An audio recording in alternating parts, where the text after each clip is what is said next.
Still a dream काफ़ी students के लिए अचीव करना, और आपकी वो रैंक रही है। 2004 में मैंने जेई अपीयर किया था। आपने आईआईटी दिल्ली में इलेक्ट्रिकल एज अ ब्रांच क्यों चुना? मज़ा आ गया आपसे बात करके। मतलब मैंने सोचा ही नहीं था कोई टीचर इस चीज़ का ये जवाब देगा। ये मैं बताता हूँ, जब भी फिजिक्स के बारे में बात करूँ, स्ट्रिंग थ्योरी और ब्लैक होल्स, हाँ, लोग they हमेशा are interesting. हमेशा उनके बारे में बात करना चाहते हैं कि ब्लैक Why you choose बहुत की बस बाहर नहीं, अंदर क्या है वो कहीं ना कहीं दिखता है, तभी आप जो है किसी फील्ड में सक्सेसफुल होते सर, आपका चाइल्डहुड क्रश कौन था? हैं। Definitely she was my first child. Childhood crush मतलब टेक में काम करके कुछ नहीं हो रहा। स्टूडेंट को सब्जेक्ट के बारे में नहीं पता होता, मैंने सोचा कि आपको इन्वेस्टर बैंकिंग करनी है। वो डेफिनेटली हमारी बेस्ट रैंक्स ही होंगी। जय हिंद कॉलेज।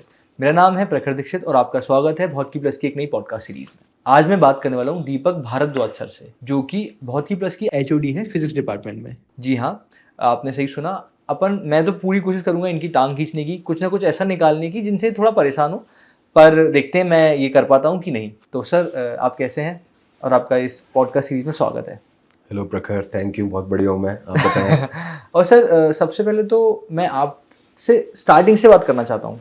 तो मेरे को सर आप उस जोन में ले जाओ, उस जर्नी में ले जाओ जब आपने प्रिपेयर करना चालू किया था आईआईटी जेई के लिए, क्योंकि आपकी जो रैंक है 178 ना? 175। हाँ सर, जो आपकी जो रैंक है 175, मतलब AIR 175 स्टिल अ ड्रीम काफ़ी स्टूडेंट्स के लिए अचीव करना, और आपकी वो रैंक रही है। तो मैं आपकी उस जर्नी पे जानना चाहता हूँ कि आपने कैसे स्टार्ट किया, आप कौन सी कोचिंग से पढ़े थे, और कैसे वो जर्नी स्टार्ट हुई। बहुत ही मतलब पुरानी बात हो चुकी है, क्योंकि बुढ़ा हूँ मैं, जितना दिख रहा हूँ उससे ज़्यादा बुढ़ा हूँ। 2004 में मैंने जेई अपीयर किया था। अच्छा। 2004 से 2008 में मैं आईआईटी दिल्ली में रहा हूँ। और आपने पूछा कि कहाँ से प्रिपेयर किया, तो मैं दिल्ली से हूँ और हमारे लिए सबसे पास में कोचिंग इंस्टीट्यूट था, आकाश इंस्टीट्यूट, तो वहीं से मैंने कोचिंग ली। और जैसा आप जानते हो, उस ज़माने में स्मार्टफोन नहीं होते थे, हाँ, इंटरनेट इतना नहीं होता था, तो 2004। मुझे अपनी प्रिपरेशन के बारे में बहुत कुछ याद है, लेकिन स्टिल अगर मैं सीधा लास्ट दिन की बात करूं, जब रिजल्ट आया था, मतलब उस टाइम पे ऐसा होता था कि आप कंप्यूटर सेंटर अलग होते थे, हाँ, इंटरनेट साइबर कैफे, कैफेज होते थे। साइबर कैफे, तो अपनी बहन के साथ, मैं बड़ी बहन के साथ के चलो यार जाते हैं, देखते हैं कितना रिजल्ट आया, और फिर वो स्क्रीन पे धीरे धीरे लोड होता है। हाँ, एक बार नहीं आता, अभी स्क्रीन हाँ, पे धीरे 2G धीरे होगा उसमें। 175 धीरे धीरे आ रहा है। तो definitely it was amazing, but still अगर सोचा जाए ना तो बहुत ज्यादा टाइम हो गया यार। मतलब 2004 AIR 175 वर्सेस 2024 हाँ, Deepak Bhardwaj as a physics teacher, it's a huge difference. Huge मतलब it's like one whole generation, 20 साल, मतलब एक पूरी जनरेशन जो है निकल चुकी है उसके बाद। जी हाँ। जी हाँ। तो सर, आपने उसके बाद आईआईटी दिल्ली चुना। तो सर, मैं वो भी जानना चाहता हूँ कि AIR 175 पे आप कहीं भी जा सकते थे। मैंने मतलब best IIT Delhi is of course one of the best IITs, पर तब भी तो आपने आईआईटी दिल्ली में इलेक्ट्रिकल एज अ ब्रांच क्यों चुना? हाँ, ये बहुत सारे लोग मुझसे पूछते हैं कि आपको कंप्यूटर साइंस भी मिल सकता था। आजकल जैसे बड़े लोग अवेयर हो गए हैं इस बारे में कि कंप्यूटर साइंस ही अच्छी ब्रांच है ये वो। लेकिन ऑनेस्टली यार, मेरे लिए तो बहुत सिंपल सा था कि मैं दिल्ली से था और घर के पास में आईआईटी दिल्ली में ही जाना था, मुझे घर से ज़्यादा दूर नहीं जाना था।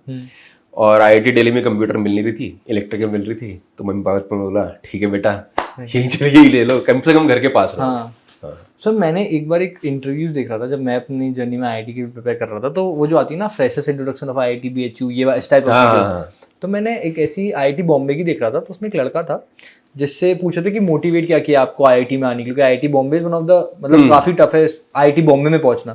तो उसने बोला मेरे घर के पास था, मैं रोज देखता था, और मेरे को लगता यार एक दिन जाना है इधर, मैंने पेपर दिया, पहुंच गया। मेरी हालत खराब हो गई। मैंने बोला ये चाहिए, मतलब लोग कहते हैं कि मोटिवेशन बहुत ज्यादा हाई होना चाहिए आपको कोई चीज अचीव करने के लिए, तब जाके आप उसको अचीव कर पाते हो। उसका मोटिवेशन तो ये था कि घर के पास है, जाना है। और सेम स्टोरी तो भी बहुत आपकी है कि आईआईटी दिल्ली क्यों लिया आपने, कि आपके घर के पास था? घर के पास था, हाँ, थोड़ा सा सिमिलर बोल सकते हो, क्योंकि रियली मुझे आइडिया नहीं था कि जेई का स्कोप कितना होता है, कितना ज़्यादा कंपटीशन होता है, इतना आइडिया नहीं था। बस यही था कि यार 10th के बाद थोड़े अच्छे मार्क्स हैं तो कोई कोचिंग करनी है, तो इंजीनियरिंग और मेडिकल में इंजीनियरिंग। उस टाइम पे यार लोग इतने ज़्यादा अवेयर नहीं थे। हाँ, तो बस मुझे भी क्लास 12th में आने के बाद पता चला कि यार जेई थोड़ी एक अलग ही चिड़िया है। ऐसा नहीं है कि मतलब बस जाओ और टेस्ट दे के आ जाओ, एक्चुअली पढ़ना पड़ता है। और आपने पढ़ा और निकाली AIR 175। सर, उसके बाद जो मेरा सवाल आएगा वो ये कि after graduating from IIT Delhi, तो कैसे लाइफ चेंज हुई और कैसे कैसे मतलब उसके बाद आपकी जर्नी क्या रही? यार आईआईटी दिल्ली से ग्रेजुएट करने के बाद ऑनेस्टली इनिशियली अगर मैं जैसे प्रोफेशनली बात कर रहा हूँ ना, तो आई वाज नॉट क्लियर कि कंप्लीटली नॉट श्योर कि क्या करना है एग्जैक्टली। लेकिन ये था अपने मन में कि हाँ कुछ तो करना है। एक वो होता है ना जो AIR 175 जो आप भी बोल रहे हो और ऑलमोस्ट सब लोग जो मिलते हैं मुझसे, तो वो जो एक्सपेक्टेशंस का बोझ भी आपके ऊपर होता है कि मुझे कुछ करके भी दिखाना है। ठीक है। और श्योर भी नहीं था, तो बहुत सारी चीज़ें मैंने ट्राई की initially.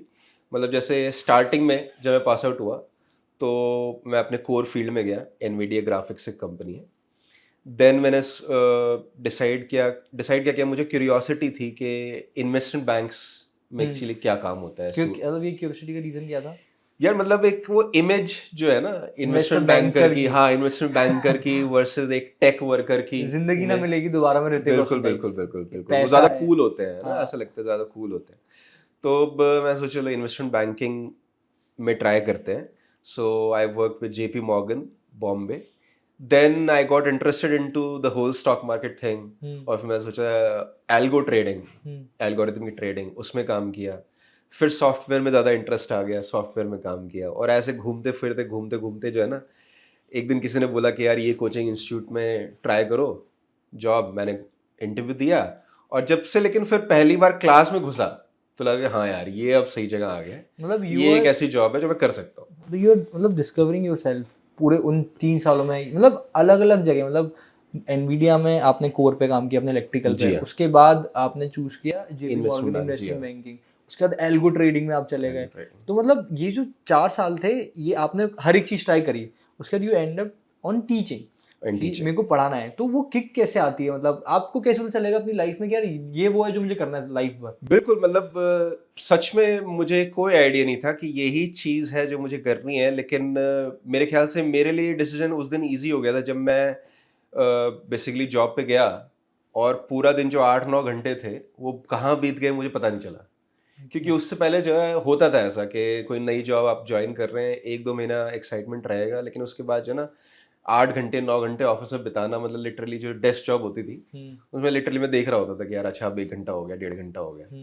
But this was the first job where class में घुसने के बाद 1.5 घंटा 2 घंटा कैसे निकल जाता है पता ही नहीं चलता। मतलब वो जो एंगेजमेंट होती है ना, it's just a conversation you are having, and specially it's a conversation you are having about a subject that you really love and you have a certain mastery of. हाँ, मतलब आपको अच्छा भी लगता है, और आप उस सब्जेक्ट में थोड़े से एक्सपर्ट भी हैं, आप उन लोगों से बात कर रहे हैं जो आपकी बात सुनना चाहते हैं। हाँ, तो बड़ा अच्छा लगता है। जब आपने सब्जेक्ट लेकर आया तो यू आर फिजिक्स आपका जो सब्जेक्ट जी है, तो सर फिजिक्स चुनने का सब्जेक्ट क्या रीजन रहा होगा? जी हाँ, मतलब it's a good question because as JEE aspirant मतलब मैथ्स मेरा ज़्यादा स्ट्रॉन्ग सब्जेक्ट था। ठीक है। लेकिन जब मैंने सोचा कि कौन सा सब्जेक्ट चूज करना है पढ़ाने के लिए, तो मैं ये देख रहा था यार कौन से सब्जेक्ट के बारे में लोगों से बात करने में मुझे ज़्यादा रस आता है। मतलब मैथ्स भी लॉजिकल है, मैथ्स भी अच्छी लगती है मुझे, लेकिन लोगों को नहीं मैं बात कर पाता हूँ मैथ्स के बारे में उतनी एक्साइटमेंट के साथ, और उनको वो उतना शो भी नहीं करा पाता हूँ जितना कि मैं फिजिक्स में करा पाता हूँ।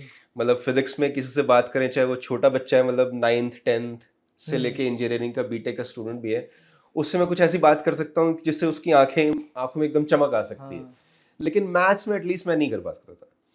और दूसरी बात, प्रैक्टिकली अगर मैं बात करूँ तो ये भी है सच कि यार फिजिक्स पढ़ाना के लिए मेरे को तैयारी कम करनी थी, क्योंकि फिजिक्स सब्जेक्ट ही ऐसा है कि आप एक बार समझ जाते हैं तो आपको बार बार प्रैक्टिस नहीं करनी पड़ती, जबकि मैथ्स के लिए मुझे ज़्यादा मेहनत करनी पड़ती। जी सर आपने एक बात करी कि फिजिक्स में रस है, आप जी किसी हाँ। से भी कुछ ऐसी बात कर सकते हो फिजिक्स की कि उसकी आंखों में चमक आ जाए। जी और हाँ। सर ये बात बिल्कुल सच है, क्योंकि अगर आप पूरा सोशल मीडिया पे भी कहीं पे भी देखोगे ना, तो फिजिक्स के जो टॉपिक्स हैं, जी आप हाँ। चाहे मतलब पैराडॉक्सेस की बात कर लो, दे आर इंटरेस्टिंग।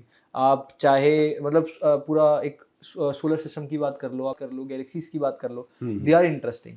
तो सर अगर आप मेरे को कुछ बता पाओ, ऐसा फैक्ट आपको पता हो कि you have mastery in physics, तो सर मजा आ जाएगा। हाँ, मतलब एक छोटा सा, आपको थोड़ा सा दिमाग लगाना पड़ेगा यहाँ हाँ पे, 1 मिनट लगेगा। हाँ ठीक है। तो अगर आप सोचें कि जैसे फैन कोई घूम रहा है, ठीक है, और उसकी स्पीड आप इंक्रीज करें, तो थोड़े टाइम बाद आपको लगेगा कि फैन उल्टा घूम रहा है। हाँ आपने नोटिस किया होगा, फैंस में भी नोटिस किया होगा या फिर आपने नोटिस किया होगा कार के व्हील्स कार के बीच में वो भी अगर फास्ट रोटेट करते हैं तो आपको उल्टा जाते हुए दिखाई देते हैं। हाँ तो ये क्वेश्चन जो है ना मतलब 10वीं 11वीं के बच्चे के मन में भी आ सकता है और बहुत ही सिंपल रीजन है इसका। हाँ इसका रीजन बस इतना है कि हमारी जो आईज है उनका फ्रेम रेट लिमिटेड है। फ्रेम रेट से मेरा मतलब है मेरी आंख अभी एक इमेज देखेगी, कुछ टाइम के बाद दूसरी इमेज देखेगी। तो आप ये जो सर्कल इमेजिन कर रहे हैं ऐसे सोचें, यहाँ पे एक इमेज देखी, फिर यहाँ पे देखी, फिर यहाँ पे देखी, फिर यहाँ पे देखी, तो आपके दिमाग ने उसको ज्वाइन कर दिया। हाँ लेकिन आप सोचो कि वो इतनी तेजी से रोटेट कर रहा है कि आपकी फर्स्ट इमेज के बाद जो सेकंड इमेज है वो हाफ सर्कल के बाद आ रही है। तो सोचो देखो ये पूरा सर्कल होता है, हाँ ये हाफ सर्कल होता है। हाँ तो फर्स्ट इमेज यहाँ आई और सेकंड इमेज हाफ सर्कल के बाद बात आई। आई हाँ तो आपके दिमाग में उसकी पिक्चर अब ये नहीं आएगी, हाँ आपके दिमाग में जो पास वाली पास आर्क वाली है उससे पास उससे में वो जुड़ जाएगा। तो आपका दिमाग उसको ऐसे इंटरप्रेट करेगा कि ये उल्टा जा रहा है। हाँ क्योंकि वो उसका लेंथ उससे ज्यादा पास उससे है, बिल्कुल बिल्कुल तो आपके दिमाग ने खुद से क्रिएट कर खुद लिया। से वो इंटरप्रेट कर लिया क्योंकि हमारा फ्रेम रेट लिमिटेड है। हाँ तो हमारे दिमाग को ये इंटरप्रिटेशन लगातार करती रहनी पड़ती है। इसीलिए आपको फैन के ब्लेड्स कंटिन्यूस दिखाई देते हैं ना, हाँ। क्योंकि आपका वैसे तो दिमाग को आपके एक पिक्चर अभी ले रहे हैं, एक पिक्चर थोड़े टाइम बाद, हाँ लेकिन आपका दिमाग जो उसको स्मूथ आउट कर देता है आपको। हाँ। ठीक है, तो यहाँ पे यही हो रहा है। आई थिंक आप बात समझ गए होंगे ना। हाँ, मैं समझ गया। और बिल्कुल 9th 10th के बच्चे को भी ये बात इंटरेस्टिंग लगती है। हाँ और अगर आप जैसे इंजीनियरिंग के बीटेक के स्टूडेंट होते हैं ना, उनको भी इंटरेस्टिंग लगता है। उसको भी इंटरेस्टिंग लगेगी। बिकॉज एक इंजीनियरिंग में एक क्राइटेरिया होता है नाइक्विस्ट क्राइटेरिया, जो बेसिकली आपको बताता है कि यार कोई भी जैसे डिजिटल डिवाइस है वो मैं जो भी बोल रहा हूँ ये सब कुछ रिकॉर्ड नहीं कर रहा होगा। हाँ इसका एक सैम्पलिंग रेट होगा। हाँ तो वो जो सैम्पलिंग रेट है वो भी इसी से डिसाइड होता है हाँ कि हाफ साइकिल करने से पहले दूसरा सैंपल आ जाना चाहिए। हाँ अगर हाफ के बाद दूसरा सैंपल आएगा तो फिर जो है ना जो सिग्नल जा रहा है वो डिस्टॉर्ट हो जाएगा। सैम्पलिंग मतलब हाँ। मैंने भी इलेक्ट्रॉनिक्स किया तो इलेक्ट्रॉनिक्स किया ना, exactly। सैम्पलिंग का जो आप एग्जांपल ले तो रहे हो, किस रेट पे आप जैसे आप देखते हो कि आपकी जो ऑडियो फाइल्स हैं, वीडियो फाइल्स हैं, वो कंप्रेस हो जाती है। हाँ वो इसलिए कंप्रेस हो जाती है क्योंकि आप सैम्पलिंग कर सकते हैं। आपको पूरी वेव नहीं चाहिए, आप सैंपल ले सकते हैं। सैंपल ले सकते हैं। लेकिन उस सैंपल की भी एक कहीं ना कहीं लिमिट है।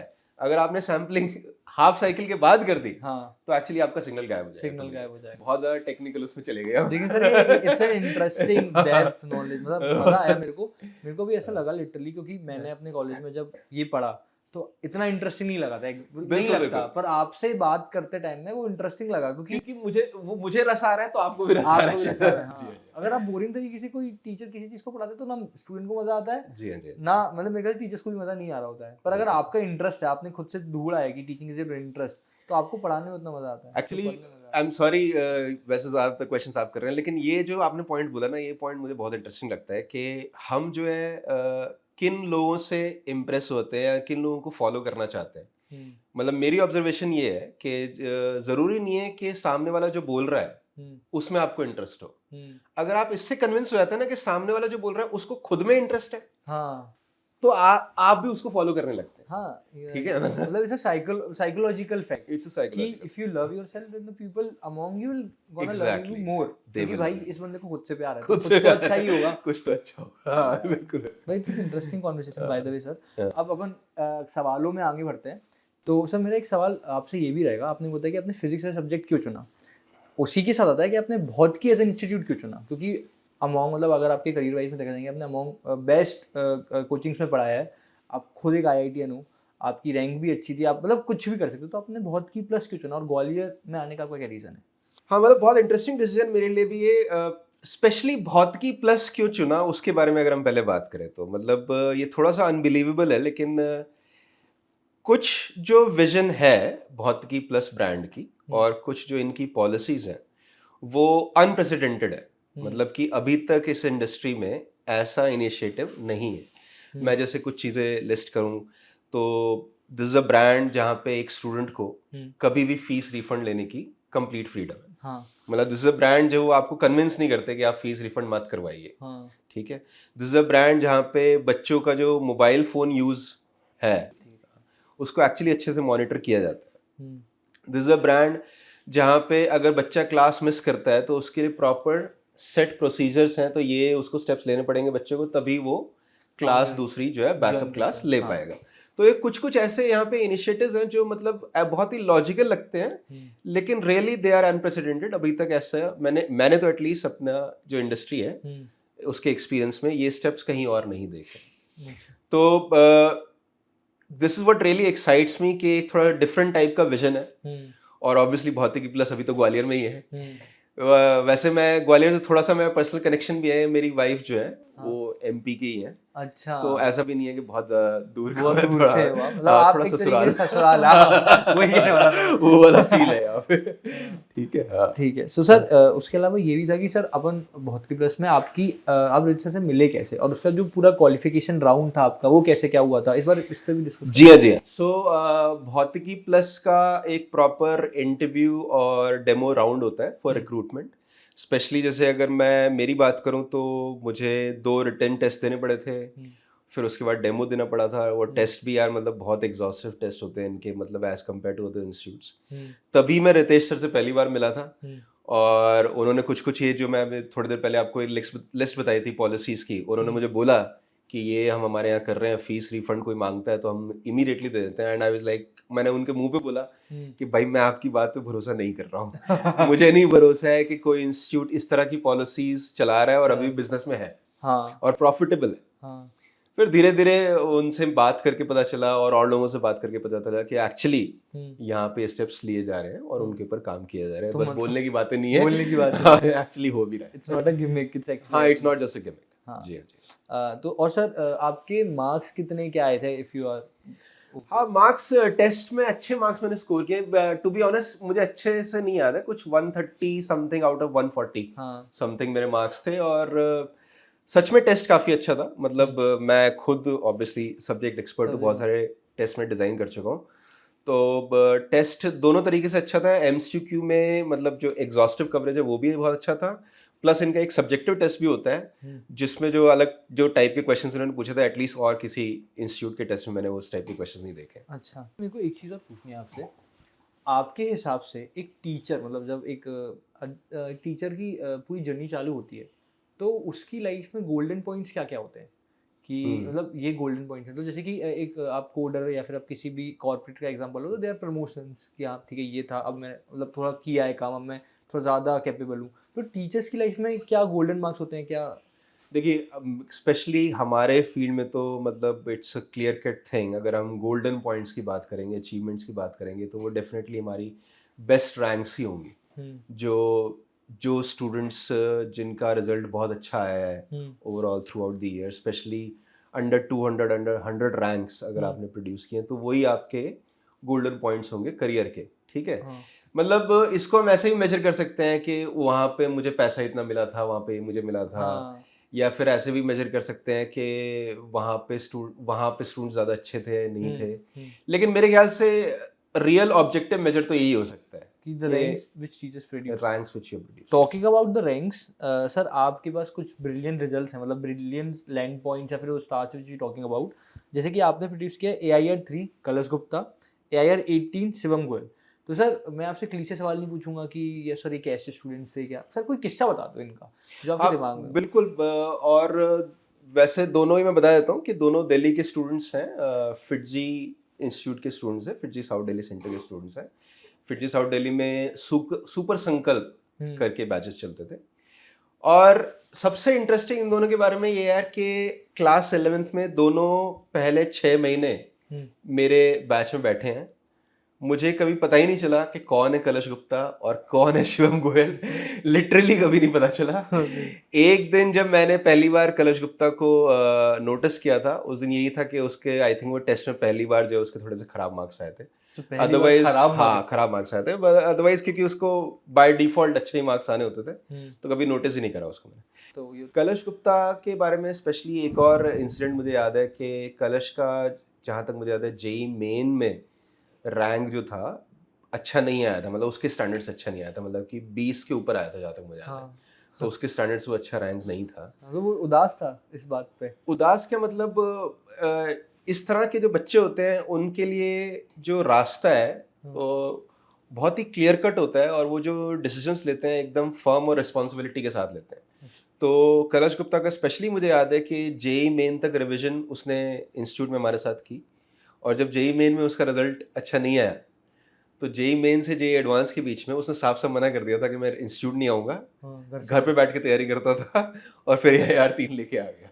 वो तो मतलब they are they are confident and in both ways they are confident as well as mature कि उसको पता था कि अगर नहीं हो पाएगा तो मैं रिस्पॉन्सिबिलिटी लूंगा, कोई, क्योंकि वो खुद ही लेगा, खुद ही लेगा। अगर होगा तो सब लोग लेते हैं, पर अगर नहीं होगा जी हाँ, तो जी हाँ, खुद ही नहीं लेते होगा तो फिर कौन। स्पेशली अगर आप 16-17 साल की उम्र में सारे टीचर्स आपको बोल रहे हैं कि नहीं नहीं बेटा ये पढ़ो ये पढ़ो, और आप डिसाइड कर रहे हो नहीं यार मुझे जो पता है अपने लिए, मेरी जो वीकनेस है मैं उस पर जाके वर्क करूंगा, हैं। तो बहुत ही मतलब एक बच्चे के लिए आसान नहीं है ये करना उस एज में। Apart from their capability of studies, उनका डिसीजन मेकिंग, मतलब colour talking about colour Gupta, are fine enough, are matured enough mature enough, जी हाँ। इस एज में, मतलब 16 साल की उम्र में। यार मुझे लगता है कि कोई भी जैसे किसी फील्ड में अगर एक्स्ट्राऑर्डिनरी अचीवमेंट लेता है ना, कोई भी, जैसे आप पॉडकास्टिंग कर रहे हैं, अगर आप पॉडकास्टिंग में कुछ एक्स्ट्राऑर्डिनरी अचीवमेंट लेने वाले होंगे ना कुछ आप अपनी लाइफ में ऐसा करेंगे, कहीं ना कहीं आपका जो कैरेक्टर में स्ट्रेंथ जो है ना वो होनी चाहिए। वो सिर्फ आपके स्किल्स और टैलेंट की वजह से नहीं होगा, कहीं ना कहीं आपका जिसको बोलते हैं ना कैरेक्टर की जो है, जो है ना वो अंदर, आपके अंदर क्या है, बस बाहर बाहर नहीं, अंदर क्या है वो कहीं ना कहीं दिखता है, तभी आप जो है किसी फील्ड में सक्सेसफुल होते हैं। हाँ, नो डाउट, आपके अचीवमेंट्स आपको बिल्ड करते हैं एक तरीके से। बिल्कुल बिल्कुल सर, बहुत मतलब मज़ा आ गया इस सवाल से। सर अब अपना एक रैपिड फायर राउंड होगा जिसमें मैं आपसे रैपिडली सवाल पूछूंगा और आपको रैपिडली जवाब देना है। मेरे आपके जवाबों के बीच में मेरा रैपिड सवाल आ सकता है उससे जुड़ा हुआ, पर आपको जवाब जल्दी देना है, मतलब आपको सोचने का टाइम नहीं देना मेरे को। सर आपका चाइल्डहुड क्रश कौन था? यार मुझे याद है क्लास 10th में जब मैं आया था ना, तो ये ऋतिक रोशन की मूवी आई थी कहो ना प्यार है, एंड अमीषा पटेल उसमें आया था, तो she was definitely my first childhood crush, मतलब नो कंपैरिजन। हाँ तो तभी आपने सोचा कि आपको इन्वेस्टर बैंकिंग करनी है। मैं सोचा यार टेक में काम करके कुछ नहीं हो रहा। उसके बाद सर आपके हिसाब से बिगेस्ट फ्लॉ, सब सीरियस सवाल है, आपके हिसाब से biggest flaw in education system और आईआईटी कोचिंग सिस्टम? हाँ, बिगेस्ट फ्लॉ या एक ऐसी चीज जो मतलब हम लोग हमेशा से ही स्ट्रगल करते रहे हैं और करते रहेंगे, वो यही है यार कि हमारी जो इंडस्ट्री है उसका जो कस्टमर है as compare to other industries, हमारा जो कस्टमर है वो नाइव होता है। स्टूडेंट को सब्जेक्ट के बारे में नहीं पता होता, और लेकिन स्टूडेंट को डिसाइड करना होता है कि उसको किससे पढ़ना है। तो ये बहुत बड़ा चैलेंज है कि आपको उस पर्सन को ये मार्केट करना है, अपने आप को सेल करना है, जिसको उसको जज करने की समझ अभी नहीं है। तो किस तरह से आप मार्केट करेंगे, और इसीलिए एजुकेशन में एथिक्स का क्वेश्चन भी आ जाता है। मतलब आप देखें, ऑब्वियसली अब आजकल तो सब बिजनेस है, बट फिर भी अगर आप किसी से पूछोगे तो वो चाहेगा, कोई नॉर्मल इंसान चाहेगा कि एजुकेशन के अंदर बिजनेस का कंपोनेंट ना रहे। और वो इसीलिए है क्योंकि जो हमारे बच्चे होते हैं उनके अंदर समझ नहीं होती ये जानने की कि आप जो उसको बेच रहे हैं वो सही है, वो खरीदने लायक चीज है, या बस केवल ऊपर ऊपर से शाइनी है, उसके अंदर कुछ नहीं है। हाँ। तो इसीलिए वो एथिक्स वाला पॉइंट आ जाता है एजुकेशन। सर रैपिड फायर का हर सवाल का जवाब बहुत डीप दे रहे हो। मैंने ऐसे सोचा नहीं था।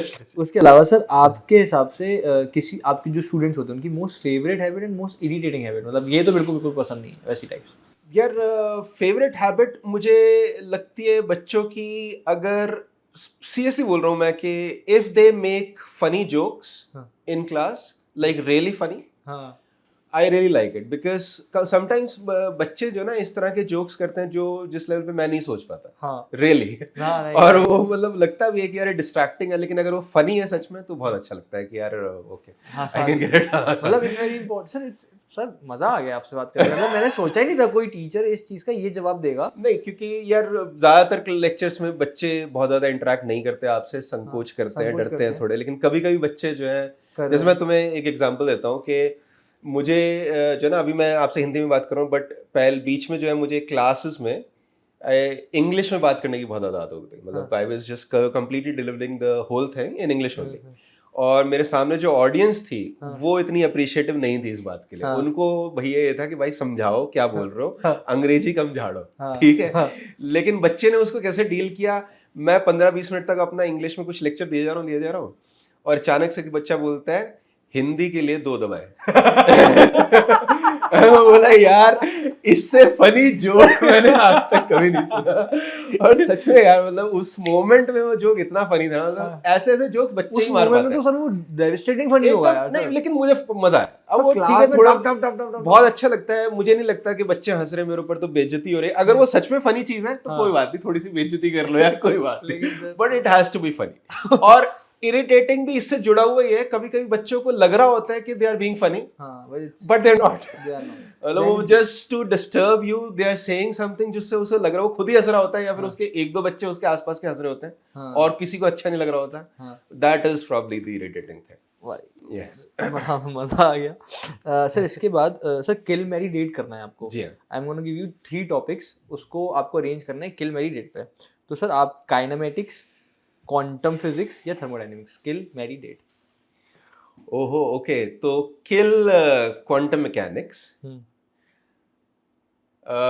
मैरी और date, okay marry kinematics and date thermodynamics. Thermodynamics sir, why quantum physics? Because अच्छा व्हाई किल क्वांटम, हाँ। बिकॉज आप ये बोल सकते हैं जो कि बहुत सारे फिजिक्स टीचर्स का ओपिनियन होता भी है कि यार मुझे क्वांटम पल्ले पड़ती ही नहीं है, लेकिन इससे भी एक थोड़ा डीप रीजन भी है कि मुझे लगता है कि फिजिक्स जिस डायरेक्शन में जा रही है, क्वांटम मैकेनिक्स वाली जो अप्रोच है वो एक्चुअली चेंज हो जाएगी कुछ सालों में। सर मतलब क्यों? ये मतलब रियली मेरा ऐसा क्यों लगता है आपको?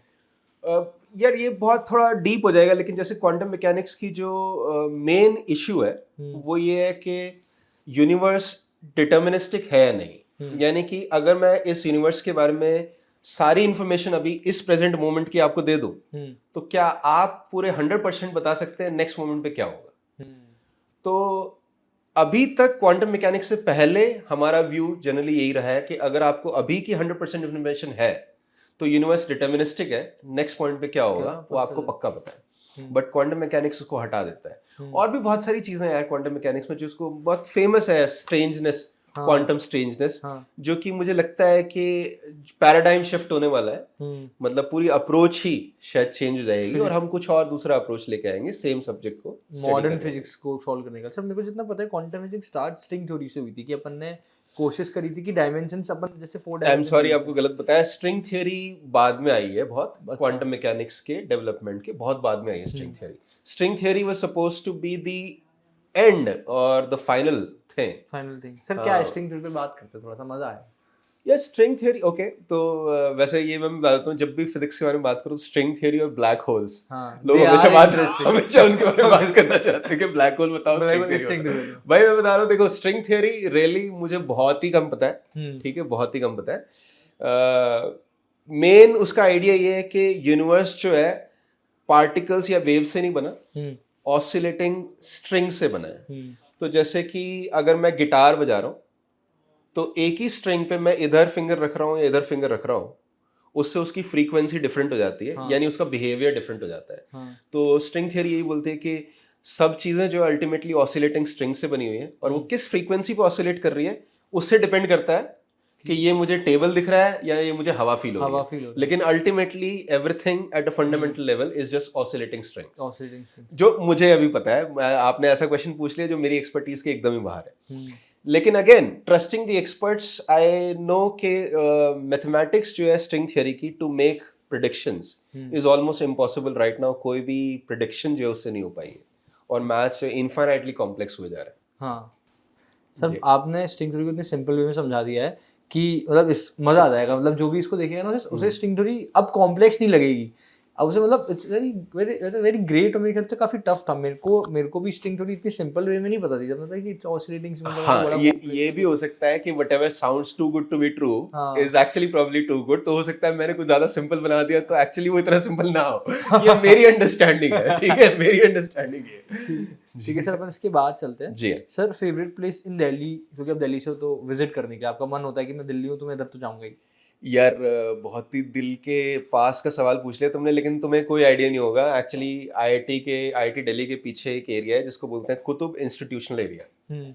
तो वहाँ पे जो है ना यार बहुत सारी जो है कॉलेजेस हैं एंड चाय ब्रेड पराठे इस सब की स्टॉल्स हैं, हाँ तो उस जगह को हम बोलते हैं टंकुश। टंकुश। टंकुश हम लोग बोलते हैं, ठीक है। तो आप टंकुश जो है, मतलब आप ऐसे मान लो कि आईआईटी से ही स्टार्ट हुआ था, टंकुश से नाता, और आज तक भी चल रहा है। जब भी दिल्ली जाता हूँ मैं, तो कम से कम एक बार वहाँ चाय पराठे खाने जरूर जाता हूँ। अरे वाह सर, क्या प्यारी स्टोरी थी इसके पीछे। तो इसके अलावा सर आप which is the best place you want to visit in Gwalior, मतलब you are looking up to it. जी हाँ, ग्वालियर मैं नया नया आया हूँ, तो एक तो मैंने ग्वालियर किले के बारे में सुना है भाई, और अभी रिसेंटली जो है ग्वालियर स्टेडियम, क्रिकेट स्टेडियम जो है, उसके बारे में भी सुना है। बाकी जैसे जैसे यहाँ पे टाइम स्पेंड करेंगे, I will find out more. आप लोगों से बात करके पता चलेगा और क्या क्या है यहाँ पे तो फिर देखने के आप लिए। मतलब इंटरेस्टिंग हो जी देखने हाँ। के लिए। और सर आपने भौतिकी प्लस क्यों चुना, व्हाई यू चूज भौतिकी प्लस? जी हाँ, भौतिकी प्लस आई थिंक आंसर कर चुका हूँ मैं। नहीं नहीं सर, ये लॉन्ग फॉर्मेट अच्छा, लॉन्ग फॉर्मेट, अच्छा अच्छा, ये रैपिड फायर में नहीं किया। रैपिडली। अच्छा, रैपिडली देना, ओके। भौतिकी प्लस उनका एक डिफरेंट विजन और स्ट्रिक्ट पॉलिसीज जो उनकी कुछ हैं विद रिस्पेक्ट टू स्टूडेंट को क्लास में कैसे बिहेव करना है, ठीक है, और फीस रिफंड एटसेट्रा, ये जो उनकी मेन यूएसपी है, उसी की वजह से मैंने भौतिकी प्लस को चूज किया।